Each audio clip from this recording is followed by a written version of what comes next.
the glory before we get this thing started. But we Absolutely. are on the Friends with Freddie Mac and T-Buck. We got an action-packed show, buddy. What's going on, T-Buck? Hey, man, just enjoying life, like you said, man. Got that workout in this morning, man. While you were sleeping, I gained on you already. I was pumping. I already got you. Know I'm gaining on you, dog, every day. Hey, man, I'm excited about this show, man. We got a very, very special guest coming on here, D. Charlie Ward, Mr. Yes. FSU, man. So I'm excited about that. So let's get this thing rolling, Freddie Mac. Let's go. Hey, the NFL has some interesting things happen today. What we got a couple trades went on. We got a coach that got fired. What's your take on that? We got Deontay Adams going back to his old quarterback from the Raiders to the Jets, and we got Amari Cooper from the Browns to the Bills, which I think is a big addition for those guys. I'll get your thoughts on that. I think the names alone get everybody excited. I just have the reservation, and you know this, man. Both of those guys are in their 30s, right? What type of productivity are they going to get out of those guys right now? You know, if you look at Devontae Adams in Green Bay, they had a running game. It set up. They were younger. They had been in the system a couple years. So it worked. They've been apart from each other a few years now, in different circumstances. And Coop, I mean, I really don't know. I don't know how much Coop has done the last couple of years. The names alone gives you excitement. Are they going to be productive? I don't know. I'm 50-50 on that. I definitely think they're going to be productive. I think it lit a fire up on the Adams and Cooper. Cooper was productive last year. Devontae was productive last year, but sometimes the change, change is good sometimes. But especially they weren't using them right. They got that quarterback Deshaun Watson in Cleveland. He ain't doing that. I'll tell you this. I watched the game last week, and I was really looking for Deshaun Watson to see was there any hope, any glimpse, and I felt like I saw a little bit. I thought he had his best game last week. He ran a little bit more. They was calling quarterback draw, probably a little bit too much. Quarterback power. He hit most of the guys that were open. I saw he missed a couple. One tight end running across the middle, and then the first thing they want to do is throw their arms up in the air like, hey, man, dude is running for his life. But it's going to be an upgrade. It's going to be interesting to see how it plays out with those two guys, Yeah, we still got two undefeated teams in the league, but one that's very surprising and one's not so surprising. Kansas City Chiefs 5-0 and the Minnesota Vikings. The Skull. It's 5-0, man. That's quite impressive. That is impressive for Minnesota. I think the quarterback, man, they wrote him off. Donald, they did all that stuff, and he's gone in there and showed that you can improve. You get in the right system. We talked about this before on the show. The right system matched with you can allow you to reach your potential, and it seems like that's happening in Minnesota. I'm a little surprised by Kansas City. Yeah, me too. More surprised about Minnesota. What's your take?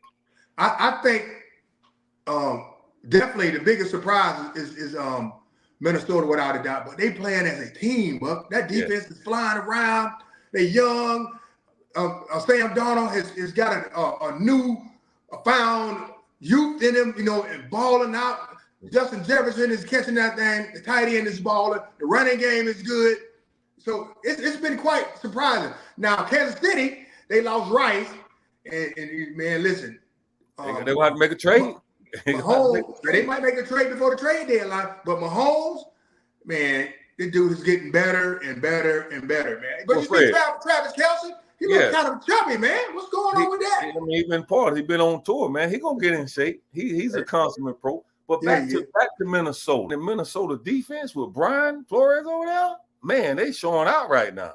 Brian got those dudes flying around, and more importantly, he got them believing. I definitely think he's up for another head coaching job next year. I think he definitely deserves it. The last year he had a good defense too. So this year has even improved even more. Watch out for those guys, man. I'm telling you, they're gonna be a force to be reckoned with. Absolutely, man. I agree with that. It's about that time. If that situation wouldn't have happened with the Dolphins I know and what they did last year defensively, then he would have been a head coach this year somewhere, man. Yeah, So I think he definitely deserves another opportunity to be one. All the other guys get one. Why not him?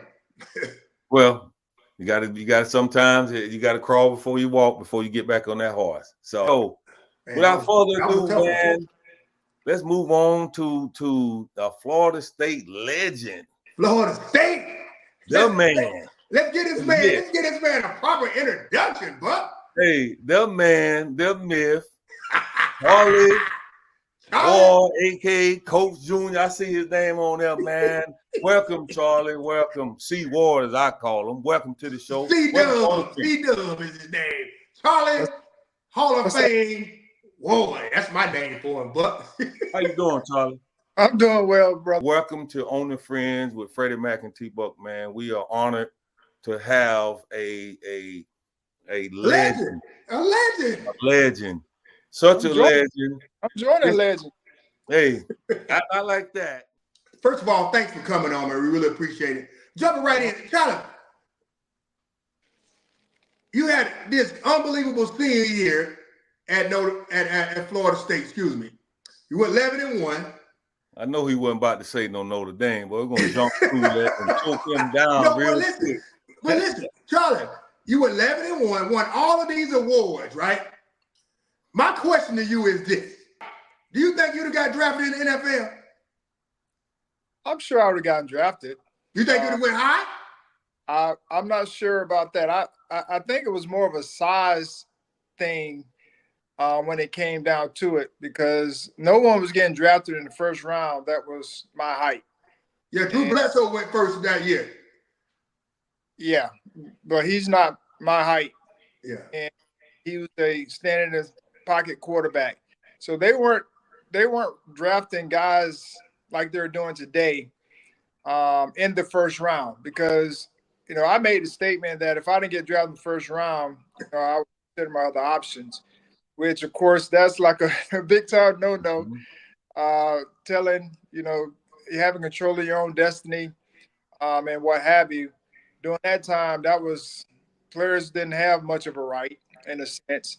And so I was just walking by faith and doing what I felt was best, you know, for me, because I had options.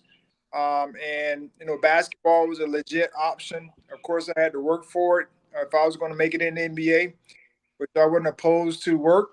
And, you know, when I made those decisions, you know, I really wasn't worried about the future. It was more so just doing what I felt was best in the moment and give myself the options that I had. So I would have gotten, if I was full-time football, like I went to the combine and did all necessary things. You know, I did pro day, but I didn't go to the combine that year because I was playing basketball. Right. It was a conscious choice on my part because I was a senior point guard on a basketball team, and I wanted to do that. I wanted to be there for my teammates, just like anyone else who was a senior. And I also wanted to keep my options open for the NBA. So that was my choice that I chose to do that. And, you know, when it was all said and done, you know, my heart was in the right place when I was making those choices, and God honored that, you know, long term. So, question: Do you love football more? Or do you love basketball more? Well, I'm an athlete, and so when it comes down to love, I love sports, and that's the reason why I've coached football for about 10 years, and I'm on my way. I'm coaching basketball for 7 years now. So, I mean, I enjoy sports. You know, growing up, I played them all. I didn't choose one over the other. People ask me that all the time, but you know, I just enjoy sports and competing. Well, that's awesome, Charles. I got a question for you, man. I don't know how you feel about this. When you are the first to do something, right? They have this first to do it in a decade, first to do, part of your family, but in the history of a sport or organization, the first Heisman Trophy to play in the NBA. We ain't gonna talk about the baseball. They get drafted in the first round of the NBA, not just get drafted in the first, the 26th pick. And the first to win a national championship at Florida State. Have you really thought about that? Like, you the first to do those things in the history of football, basketball, and all that. How do you feel? It's amazing, dude. I'm always grateful for those opportunities, and there a lot of times it is a conscious decision. Like, I wanted to be the first black quarterback at Florida State because it never happened. Wow. So I was willing to wait and be patient for 3 years to make that happen. Of course, I struggled early on, but I was able to overcome that, through team and coaches support, and then also work, making sure my issue was throwing the ball to the other team. So once I figured out I could throw to my guys more, then we could be successful. But that was a conscious decision. But the other ones, as far as being the first Heisman winner to play in the NBA, I really didn't think that one through. God just opened that one up, made it happen. Being the first Heisman Trophy winner, that was a lot of great teammates, being on a great team, being in a situation to where it was presented, and I was blessed to be able to walk through that door. All those things, those two things would just happen. It don't just happen. You mean favor. Call favor, Charlie. Favor. It was definitely God's favor upon my life. And I was just grateful that I was given those opportunities because T-Buck I didn't play. My plan as a freshman was a punter. I was a punter. I did not know that. Yes. So I didn't come in, with the high accolades of being a freshman starter like T-Buck was, but we were all on the field at the same time, and working together. But it was part of my journey, and we all have different journeys. Yeah. Awesome. Well, following up with that, man, as being your teammate, being a two-sport athlete, I felt like it was very tough for me, football, baseball. But what you did as the quarterback and the starting point guard, I mean, the quarterback and the go play basketball. I just want to help tell the people your mindset and how did you do that mentally? Mentally was it a grind? Mentally, probably was tough. I said something earlier that when you love something, it's not a grind. It doesn't seem like a grind. I'll just say that. And the blessing part for me was Coach Bowden allowed me to go and play basketball my second year in college, full time. I went out and did my duties as far as football is concerned with the being a scout team quarterback that year.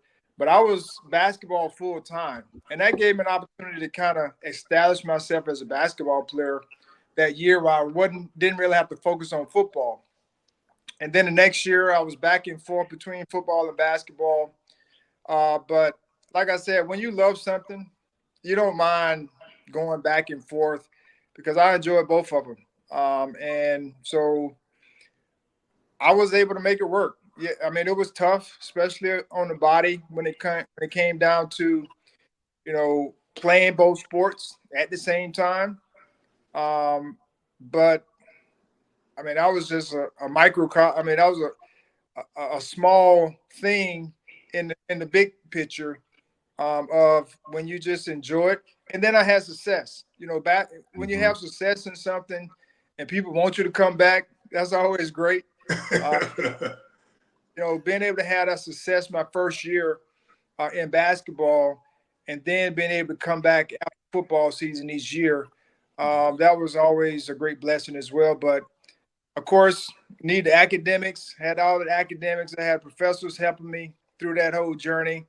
as well. So it was a collective effort to make it happen. But like I said, when you love something, you do. I mean, love doing something. It just seems like you just roll out of bed and keep it moving. Regardless of what it feels like, the challenges, you just keep it moving and find a way to overcome. Hey, Charlie. Now, you from Thomasville, Georgia, man. Now, that was a big change from you getting drafted to the New York Knicks. From Thomasville, Georgia, you going up to the big city, to the Big Apple. What kind of adaptation you had to do for that? It was funny because when in the Heisman is in New York, and when we were getting ready to leave to come back to Tallahassee after the Heisman presentation, the one thing I said, I was like, man, there's no way I could never live in New York. Yeah. Gotcha. There's no way I ever live in New York City. God said, not so fast. Yeah. He said, here you go. Here's 10 years. You're going to live here. But just like anything else, coaching, playing, you have to make adjustments. And so once I got there, I got surrounded by the right people. I didn't do much hanging out, so that wasn't a big issue for me. But I was in the right spots. And then I learned how to navigate my way through the city. Whether it was having a driver take you certain places, or you drive yourself through and to the games and what have you. Because I didn't live in the city. But if you came to visit me during that time, you'd have thought that I was a city guy. So I the way they live, the way they drive, and all those different things. But I mean, it was a big adjustment going from Thomasville to Tallahassee, and then definitely from Tallahassee to New York. A big adjustment, but once I got there and got acclimated to it, the city and the city life, I really enjoyed it. 10 years, man. That's a long time in one spot. Well, yeah, Charlie, we ain't gonna keep you too much longer. I got one more question, and Fred, then we're gonna wrap this up, right? Yep. So Coach Bowden allowed not all of us the opportunity to play another sport. As long as you got your grades, you did everything you're supposed to do, right? Now that leads into what are you doing now? What have you been doing the last few years? Are you using how Coach Bowden treated you? I know as a coach, I implement a lot of things that Coach Bowden did for me, especially how you should treat your players and the believing in the Lord and your belief. How are you using some of the stuff he taught you or that you observed from him and what you're doing now? Yeah, I mean, I've had some really great coaches over my time, and I've taken a little bit from each one of them. Coach Bowden, of course, he allowed his coaches to coach. He just managed them, and then he put us to the side whenever he saw something, glaring. But just the way he treated his coaches and the players was very special. And then he was honest. When I became a head coach, I reached out to him to ask him, what are some things words of wisdom that you can give to me as a head coach? And he said these two words. He said, be fair. Well, the two words are be fair and honest. And so that is what I work to try to do, with the guys that I coach. I try to coach the whole child because, sports is sports, but the life decisions and choices that they make within the sport will carry over. And so I try to help them understand that being on time, I mean, that carries over to, your work, your work ethic, that carries over to, your work, being a great teammate. At some point you may get married, you may have kids, how are you going to, this right now, you're building great habits. And so, I use all those things that I've learned, especially during my days at Florida State, the discipline aspect, being able to hold guys accountable for the actions, whatever those actions are, whether it's positive or negative. and being there for them in some form of fashion, being able to help them achieve their goals. Because I know that was all the things that our coaches did for us, helped us achieve our goals. And so that's what we're looking to do. With the guys that I coach. That's awesome, man. That is awesome. All right. Well, Freddie Mac, you got the last question, man. We wrap this up. No, my question, he already answered all my questions. I'm just thankful and grateful that Charlie, you came on our show, man. You're our second guest.